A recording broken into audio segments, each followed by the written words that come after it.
सी पट्टा दीपा बघेल के स्वर में यह गीत।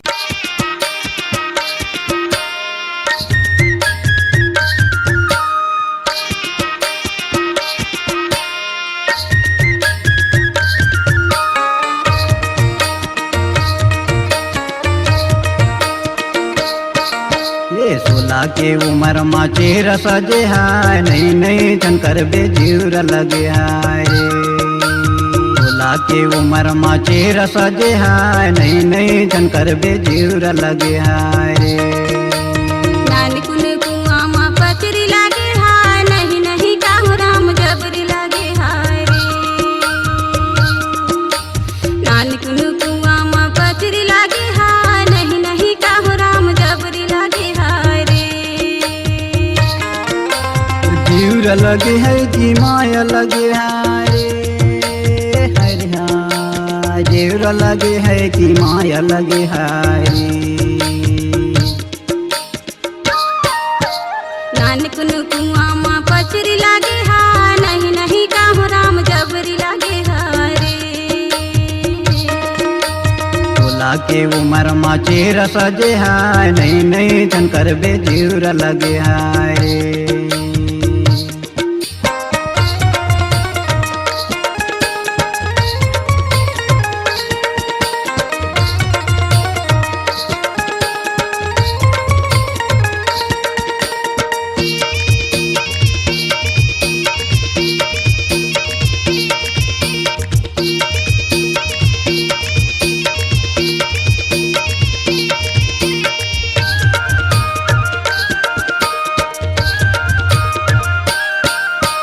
पाँच के लगैया 25 लगी जा,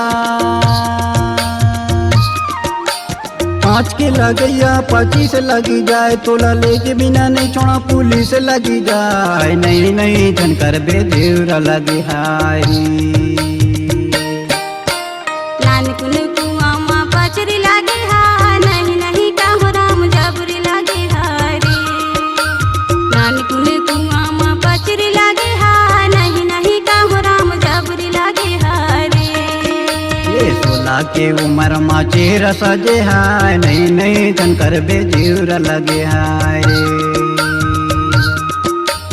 16 के उम्र में चेहरा सजे हाय, नहीं नहीं शंकर बेजीर लगे हाय।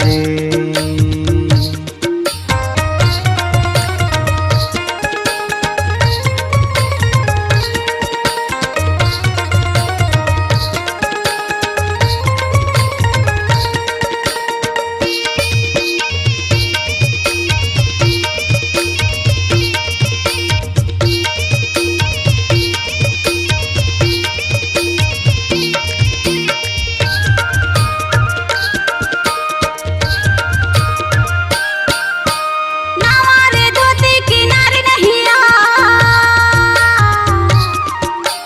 नावारे धोती किनारे नहीं आए। तय कत्तो के भेटू राशि नारी नहीं आए, नहीं नहीं काहू राम जबरी लागे हाय रे। ये 16 के उम्र में चेहरा सजे हाय, नहीं नहीं शंकर बेजीर लगे हाय। 16 के उम्र में चेहरा सजे हाय, नहीं नहीं शंकर बेजीर लगे हाय। नानी कुन कुआं मां पचरी लागे हाय, नहीं नहीं काहू राम जबरी लागे हाय रे। नानी कुन कुआं मां पचरी लागे हाय, नहीं नहीं काहू राम जबरी लागे हाय रे।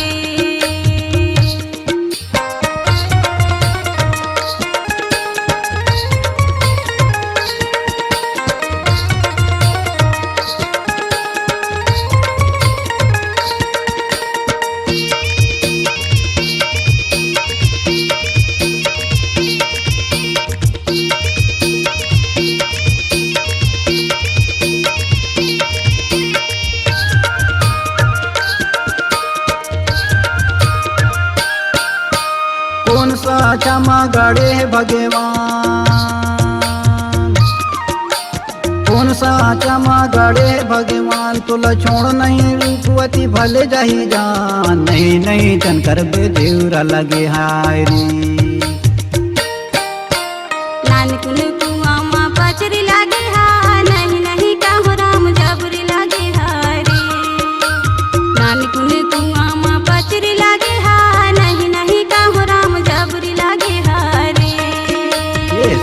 के उमर मा चेहरा सजे हाय नहीं नहीं तनकर बेजीर लगे हाय रे नानी कुने कुआ मा पचरी लागे हाय नहीं नहीं काहो राम जबरी लागे हाय रे जीवर लगे है कि माया लगे हाय रे हरि हाय जीवर लगे है कि माया लगे हाय रे नानी कुने कुआ मा पचरी लागे हाय नहीं नहीं काहो राम जबरी लागे हाय रे सोलह के उमर मा चेहरा सजे हाय नहीं नहीं तनकर बेजीर लगे हाय रे नानी कुने कुआ मा पचरी लागे हाय नहीं नहीं काहो राम जबरी लागे हाय रे नहीं नहीं तनकर बेजीर लगे हाय रे नहीं नहीं काहो राम जबरी लागे हाय रे नहीं नहीं तनकर बेजीर लगे हाय रे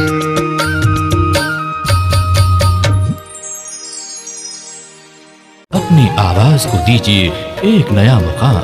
डिजिटल रिकॉर्डिंग की दुनिया का जाना पहचाना नाम स्वरांजलि, जहां गूंजती हैं ध्वनियां अपनी माटी की सौंधी सुगंध के साथ।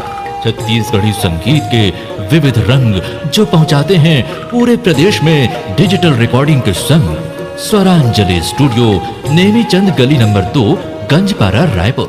छत्तीसगढ़ी लोक कला मंच मया के फूल, ग्राम सरवाही, विकास खंड बजाग, जिला ढिंडौरी की प्रस्तुति।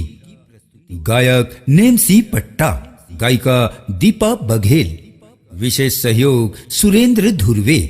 कार्यक्रम हेतु संपर्क करें मोबाइल नंबर 8959983536।